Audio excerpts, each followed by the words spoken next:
Hello, I'm David Zumlansky, and I'm excited to share a little information about the portfolio with you today.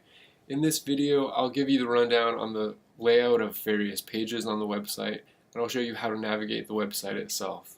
I'll also discuss the process of reviewing past assignments and building reflections. I'll share my experience with creating the portfolio itself and why I selected the artifacts that I chose. So there's a lot of information to get through, and I'm going to do the best I can to not waste time, so let's dig in. When you first arrive at the website, this is what you'll see. And if you click on the introduction page and scroll down a little bit, there's a video that explains the layout of each page, which I will do for you so that you don't need to look at that, but you're welcome to. There's the home page itself. There's a brief about me section. I wanted to keep this really professional, and so there's a little bit of personal stuff, but by and large, the whole portfolio is dedicated to being as academic and professional as I could achieve. There is a contact page. I just wanted to make clear that comments will be kept private, but that's a good way to get in touch with me. So looking at the setup for each artifact, it starts with the name of the assignment and then goes into the name of each course, and then it's broken down into 3 sections, and it takes some scrolling, which takes a little bit of getting used to. All of the introductions are done by video. It's not that I love seeing myself on camera, in fact I hate it, but I wanted to break it up as far as if everything on the portfolio was written, I think that could get a little bit monotonous. So video introductions, if you click on the artifact itself, it opens up a second page. The first line is the APA format.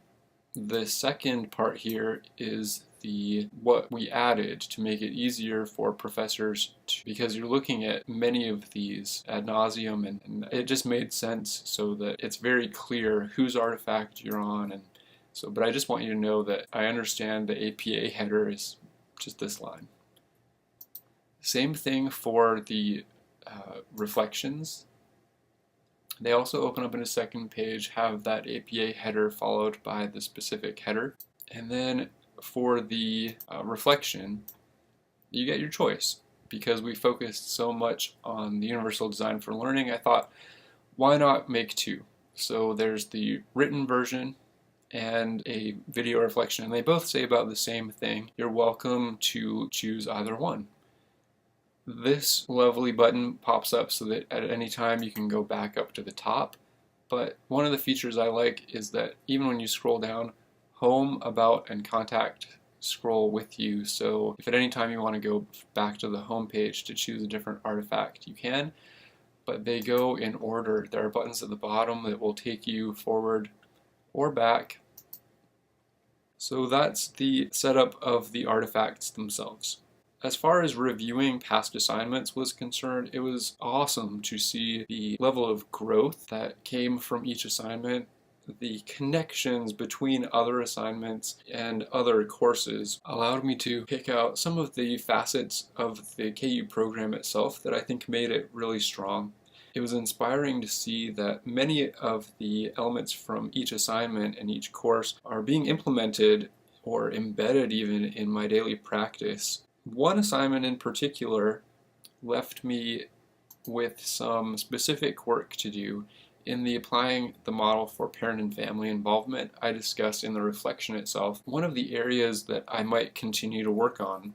So these are very real artifacts and reflections, but I'm very proud of each of them. As far as professional learning, what is in play in my classroom I think is evident as you look through particularly the reflections themselves and what I might add. For instance, in the Common Core assignment, because we talked about an evaluation method during the behavior courses, I thought that was an important part to add into the Common Core assignment. And while I didn't add that to the artifact itself, I absolutely shared how I would do that in the reflection. The connection to feedback. APA format was perhaps the biggest area of revisions. That showed a lot of growth. My other revisions were made mostly in the form of word choice, some because I wanted to provide greater clarity or context, and some because as our knowledge in any area began to grow, that comfort with using the correct terminology or professional level of wording, word choice was the second biggest area of my revisions. The voice of each artifact and reflection, making it more concise, was perhaps the third largest area of revision. And finally, clarification. And in one example, I actually had to bolster what I was talking about because the philosophy of curriculum, as I read through it again, had overtones of a particular theorist that I intentionally left out. So I had to acknowledge that and say that if we swing that far in that direction as that particular theorist, I wanted to clarify that that's not what I had in mind. So connections between assignments also became evident through this process, which ultimately led me to create a final summary reflection in which I discuss my ideas and perceptions on themes from each course that pertain to the program and each assignment, like the fact that all of these are aimed at connecting theory and practice, and I think that's one of the strengths of the program. And I'll share more about that reflection a little bit later in this video. As far as reflections, I think they are definitely a mixed point of view. So, for instance, if we look at technology in the classroom, that reflection, they all start off with this very informative part. There are elements of objectivity, and there are also some elements of subjectivity as far as how I was feeling. I think it was important for me to connect emotions to my writing. That really helps me to be able to remember things more accurately and for longer periods of time to recall them better. So I allowed some of that subjectivity to seep in. They are a little bit long, the reflections, and part of that is because my writing is still developing in terms of conciseness, but also they're long because I feel like I got a lot out of each assignment and each course. So I made many connections to my own practice and the role of the special educator, and although it's its own separate reflection, connections to the themes of the KU program itself, which brings me to this final reflection. The very last reflection down here is on the master's degree, the experience I had and things pertinent to the program itself.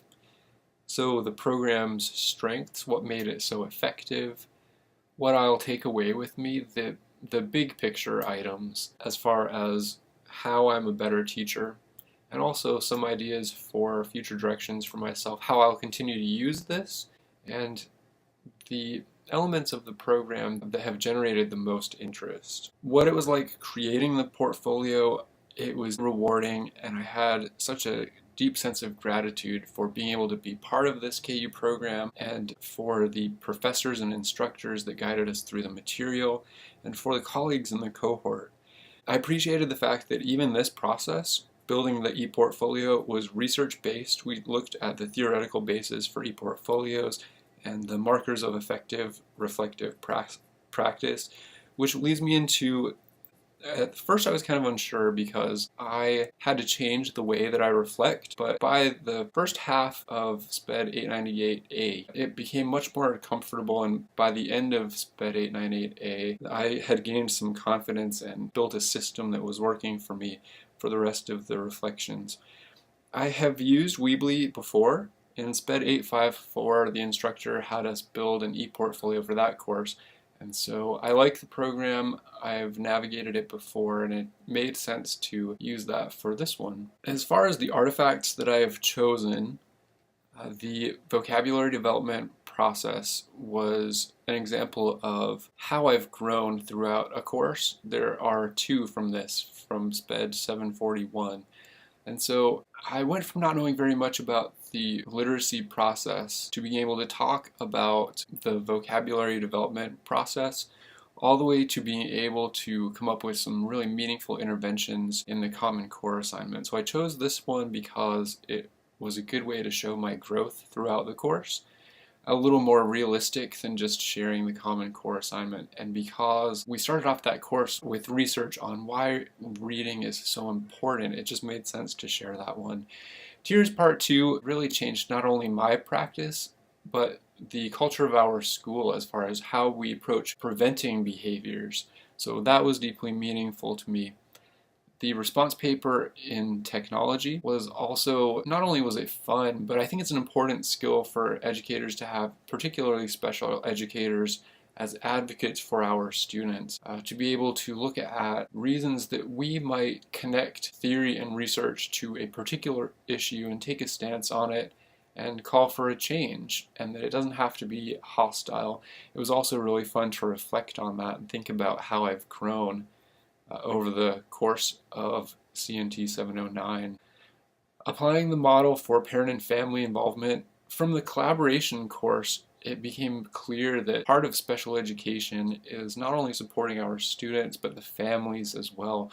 This one really just made sense because it provided some specific guidance in how to do that. The virtual and blended learning project was chosen for us, but I liked it because the artifact itself is a web page and not just a written assignment. I selected the evaluating research through reliability data analysis assignment from our research course for a couple reasons. For one, it's important. The whole program was research based. The ways that it connects to my own practice was important for me to share because of that. And also, one of the aspects of many courses within the program that helped me to learn so much has been our collaborative efforts, our discussions, and we have really had the opportunity to see various perspectives that stretched the depth and breadth of understanding of the material presented in each course and pertaining to each topic. So that was another important facet for me to share, and this assignment actually was derived from the discussion forum post. All of that came together to make that a logical choice. This one was chosen for us, but I absolutely loved it. Probably my favorite artifact from the entire program. I saw a lot of connections during the transition course, and so it made sense to include something from that course as well. The running project was our biggest project and had some implications for our district, and I think that was important to share because we really asked, where do our students need to end up in order to have successful post-school outcomes, and how does that affect me as a teacher whose students aren't at the transition age yet? What skills do they need to have in order to be successful in a transition program in order to achieve those positive post-school outcomes? Looking at the whole thing, I really liked the minimalistic element of it. There aren't very many distractions. I thought that including the "we will" together was a good way to bring it full circle and connect the beginning of the program to this reflective process. So what went well and what didn't go so well? There have definitely been some improvements in my writing, both in the artifacts and in the reflective process. My attention to detail seems to have grown throughout the program, and I started to pick up on the facets of the program itself. I'm glad I started early, although that leads into what didn't go so well. I started off using the Scribd program to display various files, and that was just goofy looking. It wasn't very professional. Because I started early, I had to take all of those down and put them into this format. And then we added this header, and so I had to take them down again and re-upload them. But really, those are pretty minor. The only other thing that happened is that as I began to write this final reflection, this assignment that I basically created for myself, there's so much information that I wanted to share that I found I was basically trying to memorize paragraph by paragraph, and it just never worked as a video reflection. It would have been an incredibly long video, and I opted to leave this one. I felt it was better to have just the written version. So the process itself was so meaningful because it provided greater clarity in regards to how I've grown, connections to my own practice, how I'm sharing these with others. For instance, I was named Teacher of the Year this year, and this is only my 4th year at the school, and that would never have happened if it weren't for this program. And after just 1 year of the program, I had started sharing research-based strategies and different things. So I owe that to this program. And I think that speaks to the fact that this program definitely makes teachers better and better prepared to meet the needs of special education students and their families. So I think I've hit all the main points. Thank you so much for watching this video walkthrough, and I'm going to provide a link in case anyone wants to check out the actual website. Thank you again.